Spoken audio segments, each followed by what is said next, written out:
After an extended period away, me and Nate have finally jumped back on the podcast. I feel like there is quite a bit to talk about.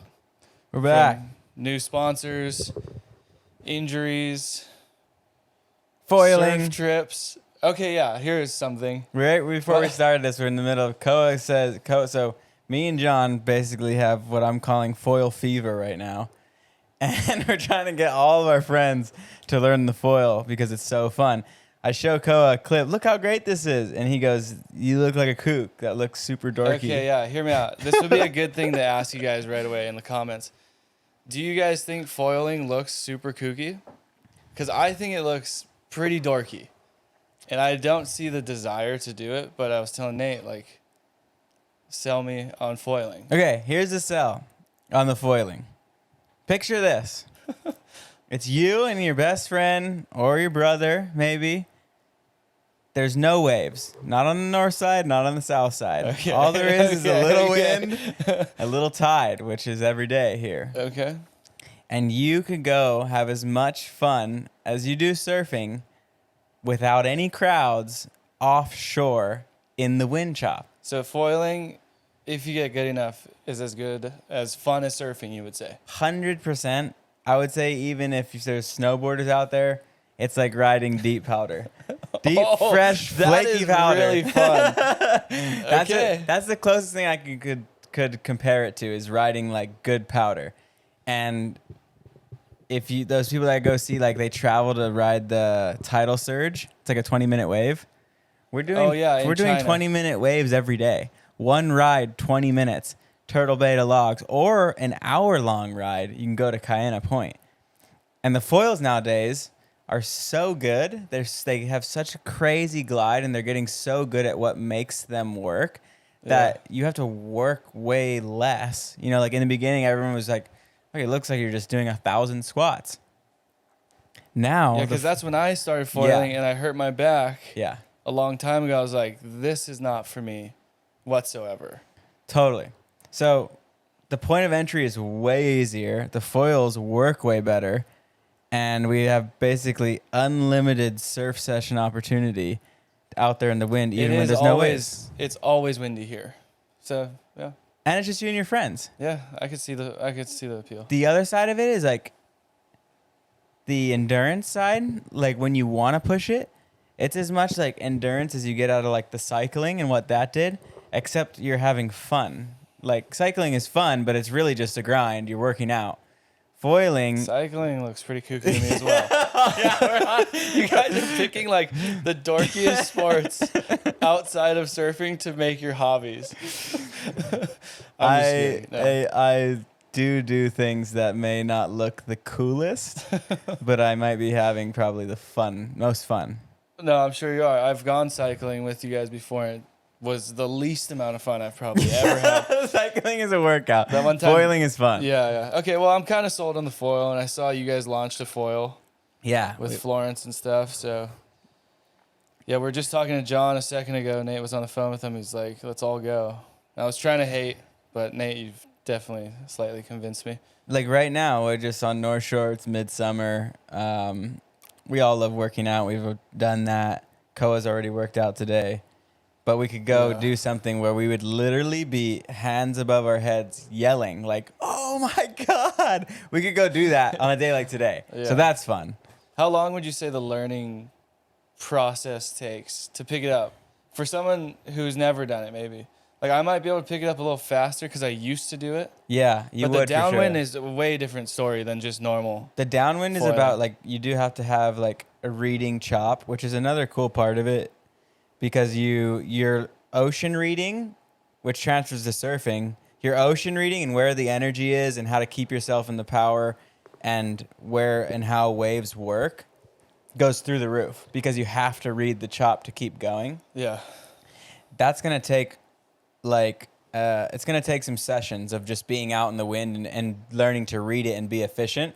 In the beginning, you do work hard like pumping, but it's really more about you're thinking you have to pump when you should be turning out or turning in and just staying where the energy is on the chop. You're just following the never-ending wave. Yeah, the wind blows and it creates energy, little swell, wind swell we call it, And sometimes we have a outgoing tide, which goes against that wind and creates like kind of like these little stationary waves that are moving down the coast. They suck up and move down the coast. And so it just, that's what you're riding out there. And these things are never breaking, but they're steep enough to keep up on foil, which you'd never be able to do on a surfboard. Yeah, they're just like energy in the water. It's super cool. And it just gathers all of the energy. So yeah, from the like foil. how long would it take to learn? I mean, now because the foils are so good and we've already gone through it, we could point you and teach you within, I'd say we would have you downwinding if you gave us like a week, like 3 or 4 days. Would I have to go out into like the super deep where you guys go No. to figure it out? No, we did Because that. I've heard your guys' horror stories Yeah. of just being out there, just like, Yeah, we are not the smartest, and we go. Yeah, we've done some things that we probably shouldn't have done, but you just get so psyched when you're good at it that you feel like you can explore anywhere. And now we're on bigger boards, so it's way easier to paddle in. We've veered away from like riding the like 4-foot board. the 2 foot. Yeah, I where saw, if you there's go, one right there, that Mhm. tiny thing. Mm-hmm. That's why it's here Yeah. in my house retired. So you don't have to like, if you go down, you're basically swimming. Yeah. But now we're on these like 8-foot, basically sup boards, which if you go down, they're so easy to paddle back in. Like you just glide back in, and you just really like the foils are at the point where you go on this certain day with the certain conditions If I that just picks up any bit of energy picks now. up any bit of energy, Whereas and you can before stay close. those foils were like paddling as hard as we could until like whitewash is this big. Like, Yeah, Getting and then up, like, getting like oh. bucked off, Yeah. and like it's a lot smoother now to learn. yeah. Hey, are you at the point yet where you travel with a foil? Because I remember I did a couple surf trips with Dingo. And he loves was, it. Dingo we're going loves to it. Indo, and I was in Australia, and he was so hooked on foiling. And like my layover was in Australia for a few days just to hang. He's like, Yeah. "Oh, I'm gonna pack the foil board." I'm like, "Really? Like we're gonna be on a surf trip? Like, it's nonstop swell." He's like, "Oh, you're right. Okay, like I'm not gonna bring it." But he was like, I've heard he's super into it. he's super into it. Yeah. Yeah, I'm Like- at the point where I'm gonna start bringing a wing along. And a board. Or just Well, just what the I want wing? to do is get one Lay of on the my wing. one of my short boards converted to have the boxes in it, but it's just hard because you need a little more strength in the where you put the boxes in a short board. Seems That like way it you make could the bring. board so heavy. Yeah, it does, but not really because these boards are like made out of those carbon wraps, so they're super light already. Oh, so you'd get one of those Pyzel Dark Arts. Something like that you could also use as a surfboard when you wanted to. Like it's your fun board that you can shortboard on, but on a good foil day you could foil it too. Otherwise you'd be stuck bringing like a big stand-up paddle foil board, which if I'm Yeah. going on a surf trip, my priority is surf, so I probably wouldn't do that. But Yeah, because when you think about it, like sometimes you're in those remote places with downtime, and it is so boring. and so good for foiling because the Yeah. water is that clear, the reef is Yeah. that alive, and there's always like a little like you think of like Tavarua, Yeah, incredible foil spot. I was thinking. Tahiti, insane. Indo, insane. Yeah, I went fishing the other day with Eli, and we caught a bunch of reef fish, just like bottom fishing. And I was like, why don't I just throw a fishing pole and some gear in my board bag on every trip, Yeah, it'd be or so like dive fun. gear? Yeah, because the places we always go, like where we just were, Indo, Yeah, so much fish totally. everywhere outside of surfing, because you're on a tiny little island usually, and it's just like the swell comes for days, and you're like, oh, there's another swell out the back. I just gotta wait out these 5 more days. It'd be sick to go fish or foil or dive even would be sick. I think that's Seems such like a sick call to bring fish gear Yeah. Fishing gear would be sick. between Dude, I certain gotta- things. I gotta post this thing real quick. That's fine. Post it up. Yeah, you can. So, if you guys are interested in looking to foil, me and John have some signature foil wings. It's built by Lift. You can check this out. I'll do my ad read now. Lift foils, check them out. But yeah, it's we have some. There's been a lot of like these races. So like the 4th of July, every year for the last I don't know how many years, Dahui has put on this paddle race from Sunset to Waimea. And then there's a long course, Turtle Bay to Waimea. And that's going to be like if you're Koa with a cooler of beer and a bunch of friends are gonna be on like a what is it, sub squatch, on a sub squatch, just cruising, going downwind or attempting to, drinking beers, having fun, 4th of July. But some of the more serious guys are on those like 12-foot prone boards, like those bark boards, and the unlimited division, and then there's the solo, what is it called? The canoe, the OC1 guys. They're like the canoe. And then as well as like 4-man canoes. So like tons of different categories, and the stand-up paddle guys.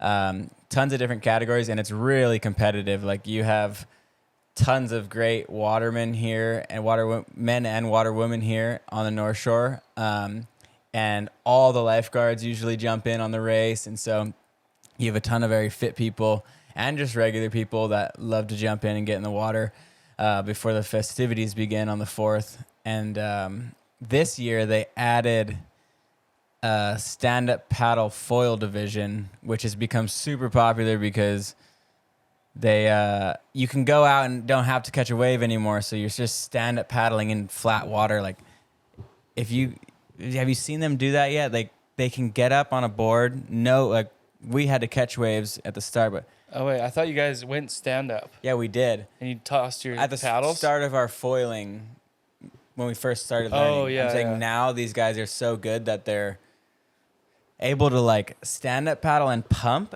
and get up in flat water. And so it's a huge advantage because you think about some of those more dangerous missions we did offshore where you're really worried about falling and having to prone back and you're to on shore. that tiny little board like we were talking about. Now these guys, bro, they can rip as hard as they want.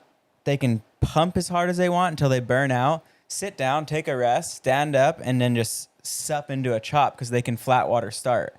That's sick. They don't ever need a breaking wave anymore. And so it's made it a lot safer. And then me and John spent a week learning that. We weren't very good at it, but where I was going with this is they added the foil to the divisions in this race. And You they guys also won your division, right? No. I Oh, well, lost. I won my division. Yeah, you're the only one. The Sub Squatch beer cooler division, their Koa was We got- champion. Oh yeah, wait, you can finish with your story though. We gotta show a photo of your medal.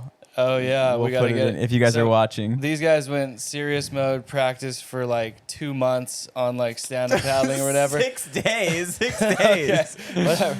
Me, Eli, Zach, Murphy, and my brother Lono.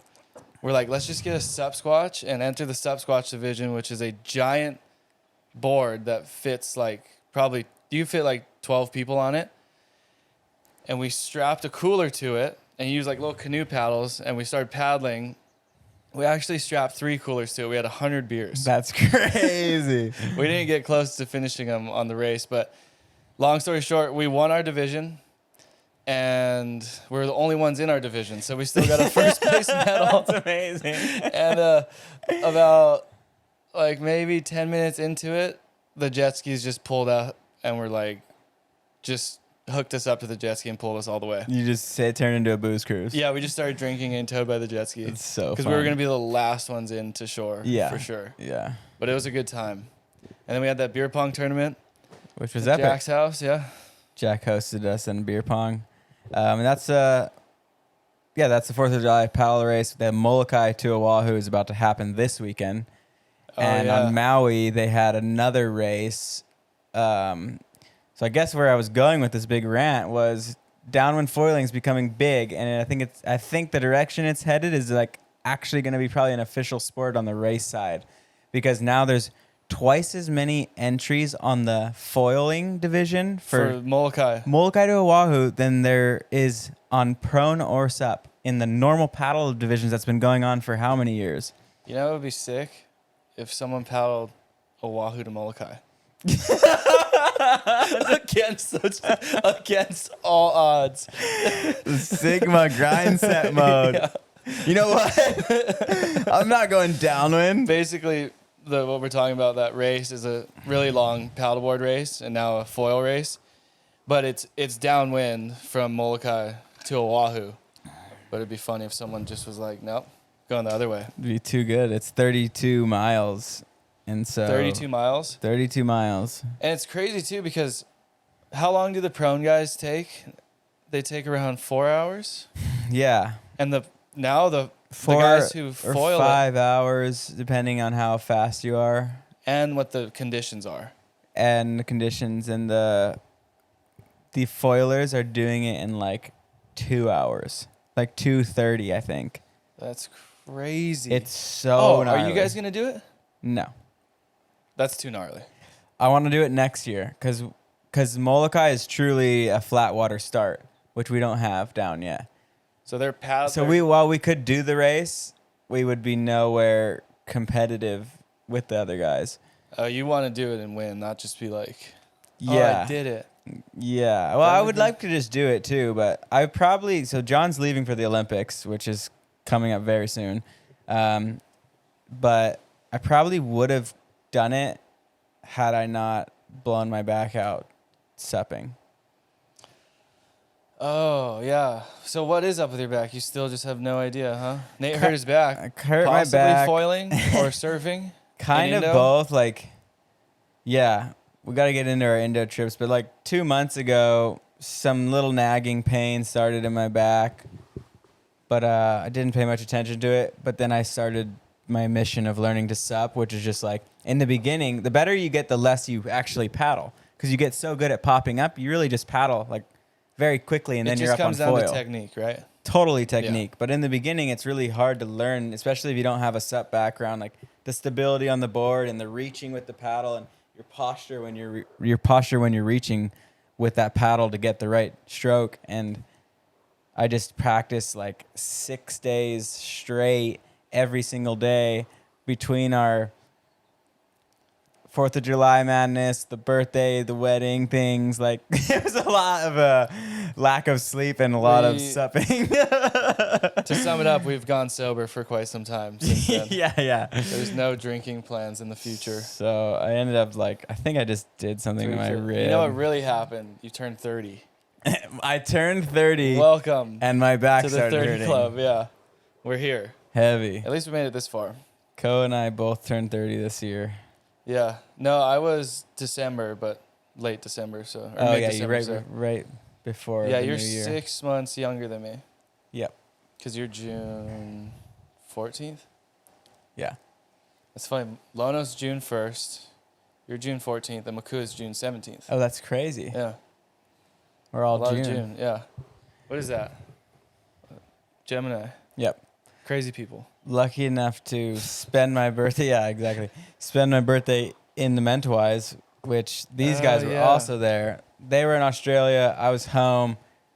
Everyone saw this Indo forecast line up. That was like, what was that? Like 3 or 4 swells in a 3-week time period. Yeah, like 2.5 weeks, man. That was crazy. And like a lot of people in Indonesia who live there like full time were saying they haven't seen Indo light up like that early ever, maybe. wow. Like the guys on Kandui where I was, they're like, they've said they've seen it before, but it's very uncommon that it gets that good in that size that early in the season. Yeah. Because like it's right around this time now that it's about to start turning on, supposedly, you know, like Yep. how it's supposed to. Mm-hmm.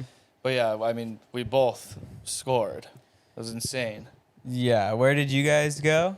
So I went from Oz, hung out with Dingo for a few days, and we flew to Bali. And our plan was for that first swell, you were going to the Indo 4. Yep. I was in Bali. I was like, oh, sick. I'm already here. I'm going to hop up to the Mentawais. And we go to look at flights. I'm like, dude, literally every flight for like the 3-day weekend, like any day we needed to leave to get up to the Mentawais in time, every flight was sold out. I talked to 4 travel agents. Wow. And everything, yeah. You Wait, guys when was this? This was at the start of the it? very first swell. You guys were on your way to Indo. Yeah. But all the flights from Bali to Jakarta and Lombok to Jakarta to get to Padang were crazy. completely booked out because Elon Musk was in town doing this like huge seminar that weekend. Got it. Or he had just ended and everyone, like the flights, Yeah. not one flight available. I talked to 3 travel agents. I was online all day for days. Couldn't figure anything out. So we ended up going to Sumbawa and we got some really fun waves. And it was like, What is the wave? It's Super Sucks? Scar Reef? yeah, there's Scar Oh. Reef and Super Suck, but we only surf Super Suck. It was really good, and we had moments of uncrowdedness, but the wind would go funky sometimes and be very chandelier barrels. And then at one point there was like, I swear to God, 80 guys out, Wow. but they were like fans in bleachers. There was only like 4 guys going on waves. Yeah. It was trippy, but they were super stoked, cool. They were just like out there chilling across, like it's the longest wave ever. Not actually, but they're just chilling across the whole thing. And like you'd be paddling back out, they're like, sick. Yeah. Go get another one. That's so fun. I was like, this is epic. You guys are awesome. Cause I think it reached that threshold where it was like, okay, they can kind of handle like the 6 feet. Yep. And then it like went to 8 feet. And Yeah. it's like a shallow Indo reef. And they're like, oh, it's not worth it. You know, like their skill level kind of doesn't reach when it gets like 8 feet and above, you know? I totally agree and saw that. Like, just past 6 foot, they might still be in the water, but they're not looking at the sets anymore. It's kind of like the 6 foot backdoor crowd. Like we call this a thing. Sometimes you'll go out to, say it's a good day at backdoor and it's 6 feet. It'll be more crowded and more intense trying to get a wave than if it's like a good 10-foot day at backdoor. The 6 Like- foot and under crew is somehow the most aggressive crew. No, that's what I'm saying. Yeah. It's like crazy. so gnarly. Yeah. But then it gets bigger and it's obviously here is super aggressive, but it gets a little less. Yep. There's just there's- less people that want that. That wave at backdoor or who are willing to take the risk. Yes. You hit your face out there, right? Did we talk about it? I don't know if we even. How long has it been? Do you know, Jack, since we podcasted last? I don't know if we. Oh, we covered the face hit. You know, after that week, we were doing all the races and the sup foiling and the drinking. And I was telling you after, Yeah. I was like Yeah. done in, like my brain and the slowness and brain fog and like emotions had just been killed from Yeah. too much training and too much drinking. I had like all these videos I needed to catch up on. And when I called you the one day, I was like, I'm just feeling like terrible. Like, Yeah, I I don't know what to do. remember. And you were like, oh, like, do you have any Magic Mind? I got on it, started drinking them one a day in the morning with my coffee. Like, I didn't have Yeah. to give up the coffee. They're sick. But I've heard some people do once they've been on them for a while. I love coffee, so I'm not doing it. But I started adding them to the coffee, and it literally just murdered my brain frog. Frog. Take it now. No, but literally, it just killed like that fogginess, that inability to Yeah. connect and think and be sharp. It just absolutely squashed that, and I got like all the editing I needed to do done, and all the transfers. You know how you finish an edit and you need to like transfer reels to like your Yeah, brand yeah. partners. Yeah. All of it done. Procrastination out the window. Yeah. I like how it just kills the procrastination. This is my only one left in my fridge. I need to get Better more. Hang on to that. Yeah. Sip it.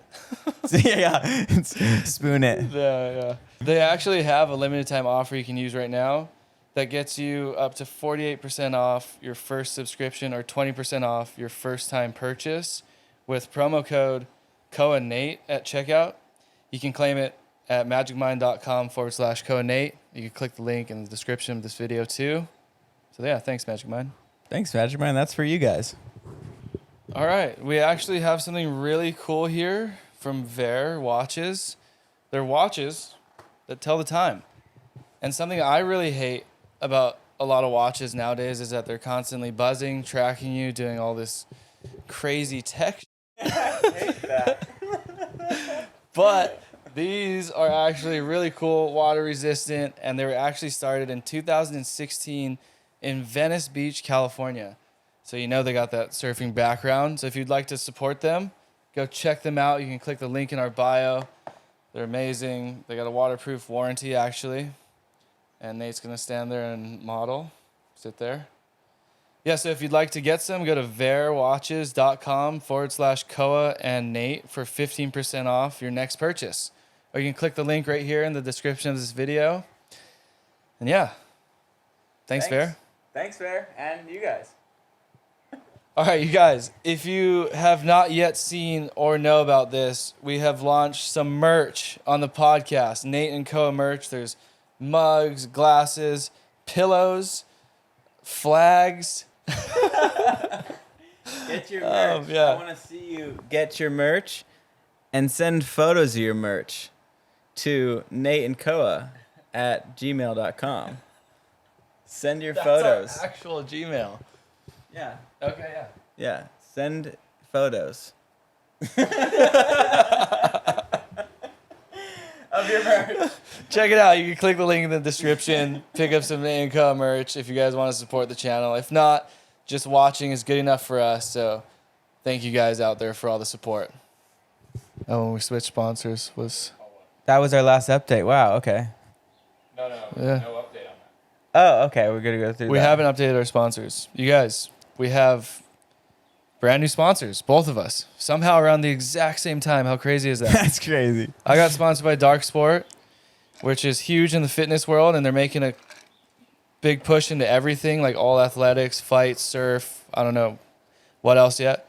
And then Nate jumped on the Florence. Marine. Join Florence team. Teamed up with John, and now actually Ivan has also joined us. I saw that. Ivan joined you guys. So we have the three brothers all on one brand together, and basically it's on us. It's betting on ourselves to build it, but kind of like I was thinking about the other day. I was just like, how did we get so lucky to like end up all three of us on one brand together? Which even if it was not a brand that we own, like a family brand, it would be cool, right? We'd be all Yeah. on the same crew, on the same trips, doing the same things.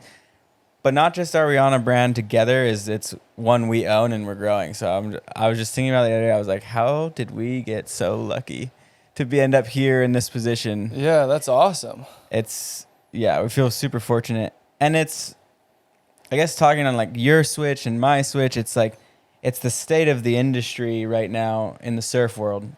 Super Yeah. dramatic time in the surf world. Super weird. It feels like a low on the way back upward into like maybe what you'd call a bull market in the surf world. But we're coming out of this low where a lot of brands have just, Almost a changing of the guard. Totally. You could say. the brands have reached the end of their life cycle, which is like high growth, cool, new, up and coming, disrupting, to corporate buyouts, to leasing and selling of the name, to cheapening product and less quality gear. And Yeah, all those nickel and brands diming, did yeah. that. And now it just gives an insane opportunity for these other brands who are in the stages where they can focus on what's important: good quality gear and Yeah. good people on the teams. Yeah, And doing make it about the super sick athletes. stuff. Mm-hmm. Like doing awesome things with cool people, which is what basically all the surf brands were founded on. Yeah. Like Quicksilver, Billabong. Like Quicksilver used to have a boat in the Mentawais with a helicopter on it, and would make movie parts. Crazy. Like now, don't get me wrong, I'm not hating on Quicksilver by any means, but it's like things have changed. Things have definitely changed. I think where in the beginning, or when there was those crazy highs, everything was about the athletes, right? It was Yeah. about the personalities and the athletes doing their thing, and the brand going, okay, that's what you want to do. Let's push it. Yeah. You want to go do a free surf trip? We're going to buy a boat, and you're going to Yeah. go places you've never gone, and we're going to build films around it and do the magazines and giant product pushes with you doing your thing.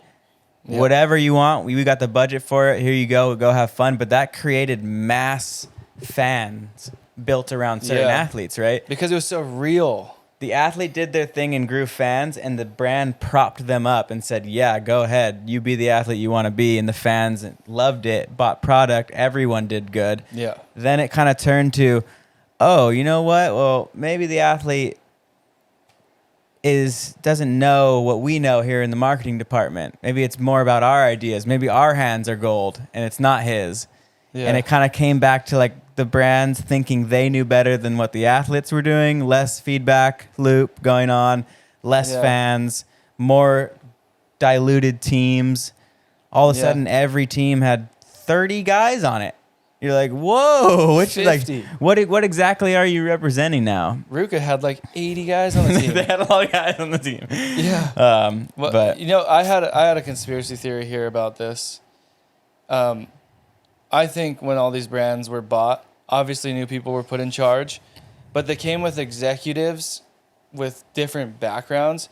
So I'm not saying like maybe the intentions were good, but when you have such a big corporation running so much, it's hard to see what goes on. But my thing was like, okay, they come in, they want to cut some budget.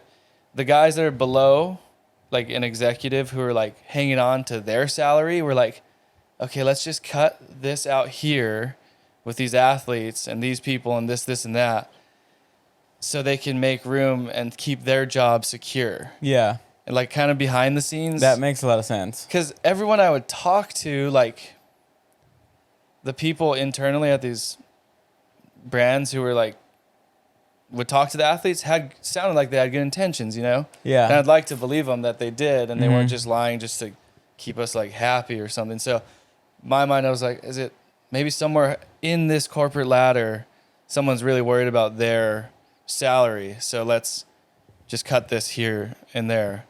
And if you cut like a few low level guys, like no one's gonna notice, you know? Yeah. But the surf world is so sensitive that you can't like turn I've- your back on what made you cool, you know, or what made Yeah. you who you are, I guess, like all the It athletes. caused a landslide. Yes. But Like now, cascade effect. that being said, now it's opened the door for amazing new brands who are super psyched on athletes, super psyched on doing cool shit. Yep. And like, that's why we somehow like switch brands at the exact same time. So It's so strange So that happened fun. like that. Yeah. such it's a really fun cool. time in surfing, and for both of our careers, like it is like a revamp and re-excitement of what the next 10 years will look like. Yeah, who knows, huh? I don't know, It's but going to be really exciting. Very I'm excited exciting. to see it. yeah. So I guess we So went when off we're on a 40 spiel there, but did so you guys after 10 Scar years. Reef Oh, yeah. came back to, you made it to the Mentawais, Made to it- Kandui. No. So that was the first well. Oh, last resort, I'm like, we're going to Sumbawa because we couldn't get Yeah. flights. So I'm like, shit, just go. And then that's when you guys scored your left or wherever that was in Mentawais somewhere. Or Yeah. maybe unnamed, not to No, be I named. was in the Mentawais. It was at the little Okay. Bilao zone. Oh, okay, cool. And then I was like, I had an amazing trip with Dingo. It was sick. But go back to Bali. That next well was coming. And I was like, this looks really good for Kandui. So I hopped up to Kandui. Dingo left me like at the very last second. So I went with just me and Jack. And we ended up really scoring. There was one day that was like one of the funner days I've had surfing, but I ended up by myself. And I was like 8 foot. Is that No not one. the craziest thing ever? Is like, everyone knows Bali's crowded. The Mentawais is crowded.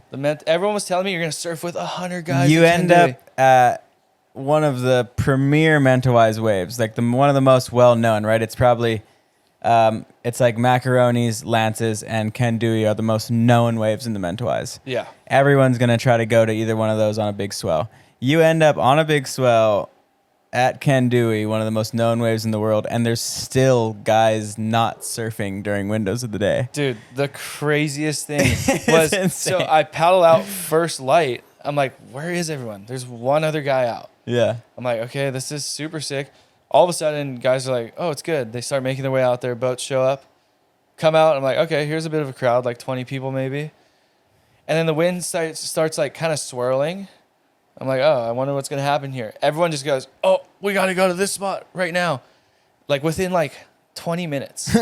I'm like, everyone's leaving? Like, what? Everyone leaves. Like what? So their plan was to go to like what, Rifles? Because the wind would switch. Dude, I don't know. There's like, It's so funny. there was like, I don't know. Around that area is called Playground. So there's like 50 waves. Oh yeah, got it. And everyone's, I think it comes from like FOMO, like fear of missing, like, oh, where's the best spot? Yeah.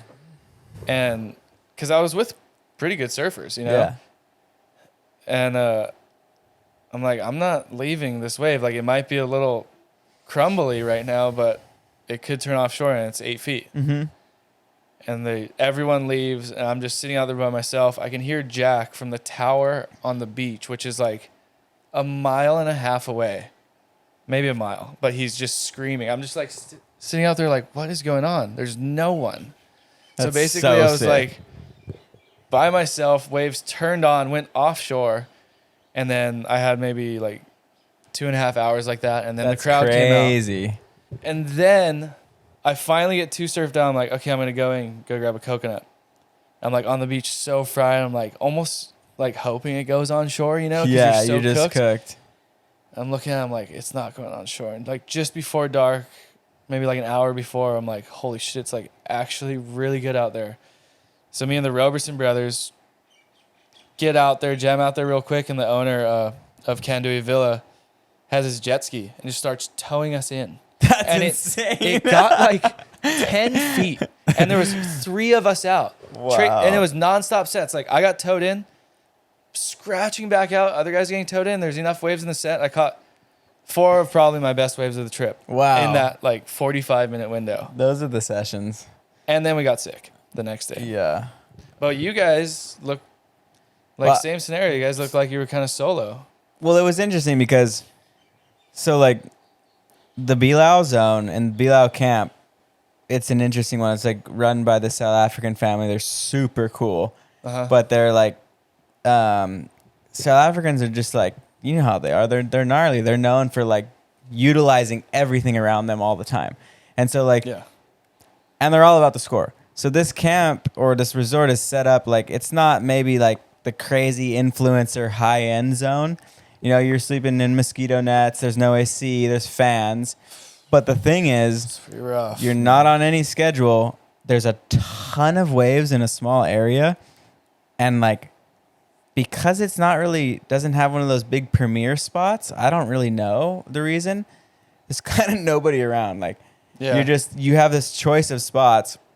And so that place is just generally uncrowded. And we ended up scoring this left that was just doing things like, I was just like, I don't know what's going on here, or this wave is not known, or maybe it's just a swell direction or whatever. But it was like big pipe kind of thing with me and Ivan and the kid from the camp, Indy Malber, and his dad just trading waves. Like one of the sickest sessions ever because it was just 4 or 5 hours long, just us pretty much the whole day. And then Kobe ended up, he had been at Lance's. He somehow showed up. No way. I don't know how, but he showed up. talking He to was Kobe. so sunburned. And he just got out there and got one before dark. But that zone's just generally uncrowded. Like back to like what you were saying, like we had a similar situation when we were at Lance's where if you're at HG's, they have the good speedboat. So you can go to Greenbush in the morning and then get back for Lance's. Yeah. And so we had a day where they were like, okay, I think it's on, the wind's right. Like it was actually like a very kind of obvious Greenbush forecast. We go in the morning, we show up, like there's a crowd, but it's Yeah. a pretty cool crowd. Like guys are trading waves. It's just really slow. We surf Greenbush all morning. Everyone gets some sick ones. Like that was my first time surfing that wave. It's such a sick wave. And like it definitely wasn't as gnarly as it can get. It does get heavier, and I've seen footage of it getting crazier. But it seemed to me like once I got there, and you know, like people are like Greenbush is super gnarly as an crazy closeout end section. Like it was a little bit easier to read than I thought. But anyway, we have fun there. We go back to Lance's, and there's not a soul in the water. I go into the restaurant, fried, drink a coffee, starting to eat. I look out and I see like, it must have been like a 15-foot double up. One of those crazy roll-ins. This is the second swell, right? Yes. This is when I was going to meet you, but I had to come But then you home. left, yeah. Below its guts out, and there's not a soul in the water, and there's boats anchored in the channel. And I'm like, and I go, oh my God, I'm sitting next They're to like, looking at their computers like, tide's not right. No, that's it's not it. a good time. That's That's it. like the in note. Like, it's they're so attached to like what is the normal, right? Like, no, offshore, low tide. That's when it's gonna be good, and that's when I gotta go surf it. But Yeah. I'm like, I go, oh my God, it's firing out there. Yeah. And like someone by me goes like, oh no, it's gonna be good at like 2:33 because the I tide's low and it'll love turn that. offshore. And I just look out, and I just swallow my food and stand up and don't say a word. And I just ran and grabbed my board. End up being like one of the first guys out. Gabriel Villaron and Keahi paddle out, and this one other guy. Like, but the wave I had seen, there's literally 4 guys out, and it's 12 to 15 foot double ups at Lance's right. Like, I'm claiming when that wave is that size doing its thing, it's like one of the, if you know, there's like the 7 wonders of the world. If Yeah. there's a wave version of that list, that wave would be on that list, because you're looking at the easiest casual roll-in you've ever seen That's true. Yeah. It's to a psycho giant barrel. And like, it's still, everything about it is still heavy, of course. Like, if you don't, it looks like you're taking off at Waikiki. it on is top like, of a like 10-foot roll in. Like, bro, I find myself sitting out there, and Keahi came out and he's like, "Why are you sitting so far out?" And I'm like, "Bro, I saw this set." He's like, "Okay, I don't know." Like, they're catching some waves inside of me. yeah. I sit for like 30 minutes, and just this 12-footer comes, perfect rolling, bottom turn, like video game style, like no effort, and just stand and like it's just this giant blue barrel. I'm like, boats in the channel, people on shore, there's 4 guys out, and Lance's is doing this, and I like had just gotten one of the biggest barrels I've ever had there, which like my other trip there 2 years ago, I already got a really good one, so I was just tripping on it. But I don't think anywhere else in the world would you have, like, for one, nobody out, but 2, a wave of that caliber with an entry like that. Just like, no, it looks here like you go. It looks like an anomaly. It was like made for surfing. Yeah. It'd be like if you were to design a wave pool maybe that If- was 10 feet or 12 feet. You'd be like, oh, what if we just add a little chip roll in that you can stand up, get your footing, and then go down. That is 100% it. Yeah. If Rather you- than chopes drop. Yeah, like, oh my God. Pipeline, you know? So it's exactly that. Like, if you were to design a heavier wave pool, and you're like, I don't want to deal with the scariest drop Put ever, a chip in right here. you would just go, I want this little roll in right here. You would go analyze Lance's reef Yes. for sure. But not to say it's like, if you're obviously No, I if you saw haven't the surfed wipeouts. if you haven't surfed I all saw your life, some of the it can wipeouts. be very tricky to read. Like, there was crews out there attempting The to double up up. may have confused them a little bit. Guys are doing crazy flips and maneuvers off this But I double think up. that one guy you posted, did he have booties on too? Yeah, one- he had the whole kit. He went for it. He went for it big time. We should. I hope we could probably overlay the clip. We're gonna overlay it. Absolutely. He was part amazing. of Team Peru. Gabriel Villaron was on a boat with, like, I think all the guys he grew up with, like, just absolute boys trip. Oh, They had scheduled sick. in advance, and somehow they ended up, that was the first day of their trip. That is so funny. And dude. Gabriel's on this boat with, like, all his best friends, but, like, he's like a professional surfer, you know, like, But it's they, boys that aren't professional. they're not professional, and They're like saved up and they're like, we're going on a surf trip. he's like standing in huge barrels, and they're like, we're on too. I mean, they were just going, whoa, like cartwheeling Dude. off the step, like getting so worked, dude. Like, I admire the commitment of guys, especially in Indonesia. I feel like even in Kandui, like one of my first wipeouts I had out there tore my rash guard off me. I didn't touch the reef or anything. I just fell so hard, and it's such a powerful wave that it ripped my rash guard, like tore it off of me. yeah, And I would be paddling back out, and there'd be guys that can like barely paddle, just try to make the drop and just get lipped in the head. super gnarly. And I was just like, oh my God, do you guys realize like what you're doing here? I think they do realize pretty quickly. I saw after one wipeout, when they Exactly. get shooken up, and they're Mhm. like, okay, that probably wasn't a good idea. And I think they don't have the same reflexes underwater, because I saw so many people Hit the bottom. hit the bottom Yes. day one of their trip. Crazy reef rash and reef cuts. Guys are getting stitched up every single day.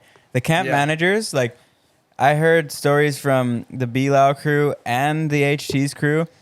These people are basically doctors at this point because of the sheer amount of people they've had to stitch up on the go. That's so crazy. Every day someone's coming up going, oh my God, I have a hole in me. Huge holes, like crazy. It's so gnarly. Yeah, I'm trying to think where we were. Someone got super fucked up as well. I think it was Kandui. Just like huge cut on his head.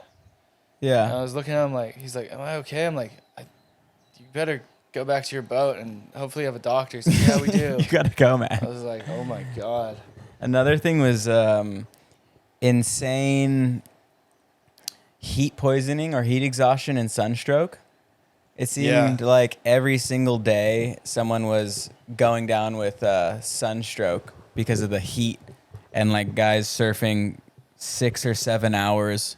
Yeah. The guys with no Florence tops on, I would say, were getting so mauled by the sun. You got to think about it too. A lot of these guys have the surf trip plan. They're from somewhere else. Yeah, The waves are good. And they're like, "I'm going to surf all day totally. and not drink any water or electrolytes." Yeah, And they're like not accustomed to it. Like even me, like you take a break from surf trips, you go out and surf for 8 hours a day, you're going to be fried. Oh, you're gonna And you're be drinking done. so much water, eating protein Totally. bars, like covered up, sunscreen. And these guys are probably surfing maybe just as long, but not doing anything to protect themselves for like the aftermath. They're Because they just- just have no idea. and they're excited. no, They're stoked. in the tropics. They're thawing out. The They're on waves are vacation. pumping. Yeah. and they want to go all day long. I guess what we're saying is, if you're going on a tropical surf trip, yeah. drink your water, eat your food, protect yourself from the sun, so you don't like.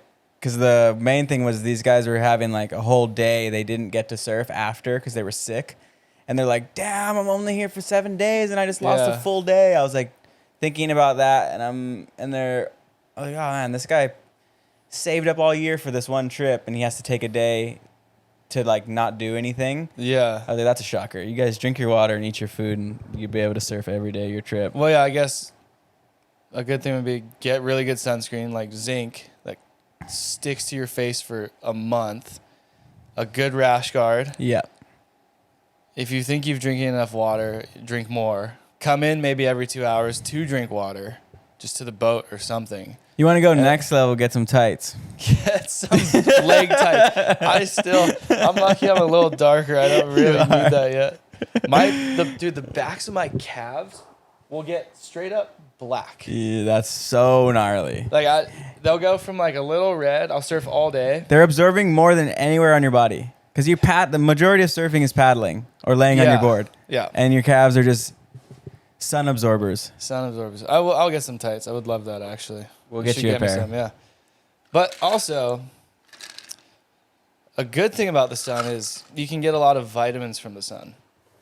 So you're getting a lot of vitamins when you're staying in the sun all day. I have enough vitamins from the sun to last me 10 lifetimes. Yeah, remember that trip we were on in Tahiti and Eli got super sunburnt and his eyeballs got sunburnt? Yeah, You were there, right? Yeah. Yeah. I remember. And they he look couldn't so surf. bad. They Yeah. look so bad. So your eyeballs can get sunburnt too. The whites of his eyes turned like near blood red. He It was really gnarly. he couldn't move the next day. He stayed in bed in the AC room with all the blinds shut and sunglasses on. so Do heavy. you remember that? I felt so bad for him. Yeah. Oh, I think he might have been on like antibiotics maybe. That could have done it too. 'Cause that could do it makes too, you a little yeah. bit more sensitive. Yeah, I think that's what it was. It's weird how hot some places can be, like Mexico, Indo. I think maybe those Fiji. two, Fiji. But like think about that Mexican heat. It's so gnarly. Mexico's like pretty gnarly for heat. Especially if you're out in that heat, exhausting yourself, sweating, Yeah. surfing all day. Those places you're in the water paddling as hard as you can, and The it's- best places you're for sweating. a surf trip, you're going to pay the most in the water. Yes. You're gonna possibly end up sick. A lot of times at the end of surf trips, you jump on a flight and your body's like malnourished, dehydrated, and then someone just coughs next to you and you're like, oh, Your immune system's not I'm having it. dead. And then you get home and you're jet lagged. But it's all worth it. Always. Yeah. Always worth it. It is sick. Speaking of tropical, Tahiti has had a crazy season, and the Olympics are coming up in the 27th, it's going to start. Pretty sick. They are going to, for the first time, they had the Olympics in Japan, and during COVID, it was just terrible to watch. Hard to watch. I don't even know what I platform don't you're even on. think I watched it. And the waves are pretty bad. But surfing's in the Olympics, so that's super cool. This year, however, Paris Olympics, Tahiti is French Polynesia, so kind of part of France, and they are going to have the surfing at Chopes. What if it's just 20 foot for these guys? I was watching clips from that last swell, just going, can you imagine? Because a lot of the guys that are in the Olympics, it's just by country. So it's like a lot of guys are surfers, but they're not at the level of John, Gabriel, and these guys out at. They would be Chopo. tossed into the fire Yeah, they're going to be tossed into the fire for sure. if it's pumping. And I looked at the forecast. Is it going to be good? It's too far out to tell. It's a couple weeks out, but from what I can see, I guess it's 10 or 12 days out. From what I can see, it's kind of a sick swell. Really west. 240. What's the size? West, southwest, 240, 6 foot, 16 seconds. Oh, they're going to score. Yeah, it could be 6 to 8 foot, and the west will make it bigger and more mutant. It's going to look even crazier. But that has to hold through 10 days of forecast. Yeah, but that's true. if it holds that, then the Olympics, we're looking good for our favorites. Let's go, John. I don't think there's it. I wonder if all the sports are like that. It must be in the Olympics. It's like, because if you wanted to have the best surfers in the world in the Olympics, you would just have the tour on the Olympics, right? Yeah. Whereas these, it's like, I wonder if it's like that for like pole vaulting. Like there's these low level guys that are just in because of their country that got spots. Well, this is how I believe it works. It's the tour does determine who's in by country. Once the tour countries are maxed out is when you get the other countries. because everyone only gets 2. And their federations will have events and send them to, I think it was like El Salvador and another, there was one other event Yeah. where the tour guys just have to go touch the water. They don't actually have to compete in those events unless they're worried about seeding. The one John won. Yeah. No, that's part of the tour event. They had a different one. I was going to say, he didn't just touch the water. He just Yeah. destroyed everyone. So those events determine your seeding in the Olympics, but they also are a way to get the other countries in. So it's top 2 from every country. Top 2 in your country if you're on tour, right? So this year it's John and Griffin are the American guys, and then you have Gabriel and Italo. I'm pretty sure, or is it Yago? I don't actually know. But you just have the top 2 seeds on the makes world sense. tour Yeah. go to the Olympics. And then once those countries are filled, I think it goes to each country has their federation, which chooses their surfers, puts them in those qualifier seeding events. And then they actually battle it out between other countries because there's a limited number of countries. So that's how countries qualify. Yes. Oh. Countries do have to qualify. And then that's why guys are also jumping ship. Like, remember, Kanoa Mm-hmm. went from Yeah. Huntington or America to To Japan, yeah, because it would have Because he been. wouldn't have got in the other way. Yeah, because his through America. seeding through the tour was a lot different. And Tati went Japan went Brazil. Brazil, yeah. Yeah. It's funny. It's always like some sort of little politics involved when it comes Yeah. to surf events. and That's stuff. why we tried to get Zord in through Hungary. Oh my God. Oh, but he'd have to compete. The Filmers Cup should be a qualifier. Yeah. It's we actually I was like, Looked we into have it? to look into this. Like, That we would be have to. so sick. This is incredible. Some of these countries, their So surfing federations are really weird. It gets really weird because Does Hungary even have a surfing federation? the government pays the federation. Zord could create a federation. It's already created. Oh, But they were like, politics. it was super political. Like, someone in the federation wasn't running it properly. This competing Hungarian federation tried to start their own and vie for which one was more legit. Bye. Bye. And Zord was trying to get involved. Was he talking to people? He was trying to see what was going on because there's very few Hungarian surfers, and Zord is one of those, and he could have been in the Hungary Olympics. he would have been in an Olympic. He would have had to qualifier get to the event and compete. where he would have. One. Of course. How could he I not? hope we got some clips of Zord we can put in surfing. We do. He's done pretty well in the Filmers Cup, though, right? Oh, no, wait. You've done well in the Filmers Cup, Jack. Zord made it far this last year. Oh, Zord did do well. I think. He made one heat, I think. Oh. And then he kept drinking the IPAs. You don't drink. Yeah, the IPAs will get you if you're in the Filmers Cup. Gibson gives them to me. But you're forced to drink in the Filmers Cup. Yeah. I'm winning it Eh, this year. That's all. There's politics involved there, We got to too. train Jack and Zord up for this year's event. Yeah. Dude, have your YouTube videos been doing bad lately? Yeah, yeah. I don't know. I think YouTube's kind of against surfing at the moment. I can't tell if it's just like overall. Too saturated? I mean, overall, all over YouTube. It'd be interesting if there's any YouTubers watching or listening to this, if they have the same experience with like the ebbs and flows of your videos and how well they do. Like, it Yeah, seems how like they the last perform. few months have been this like crazy low. Yeah, because I taught not only you, but I can go and look at other people who surf. Like their videos are going low too, and we got like this. When you post a video on YouTube, it gives you like this 1 to 10 ranking out of how good your video you just posted is doing, and compared to your last 10 videos. And typically, you're like stoked if it's in like above 5, right? Which is Yeah. what you're always like trying to do is get these videos better and better and better.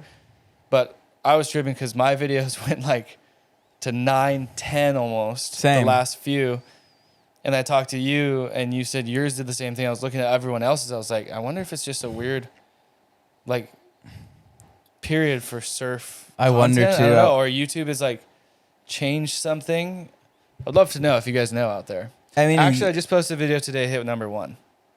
that's insane. Do you guys, So that doesn't actually count anymore. congrats. Yeah. Do you guys find yourself watching more or less surf lately? Or you can write in the comments if you feel like that it's more of a dilution thing. There's so much surf channels out there that it's hard to choose from, or are you just still dedicated to your boys here? Yeah. Dedication, man.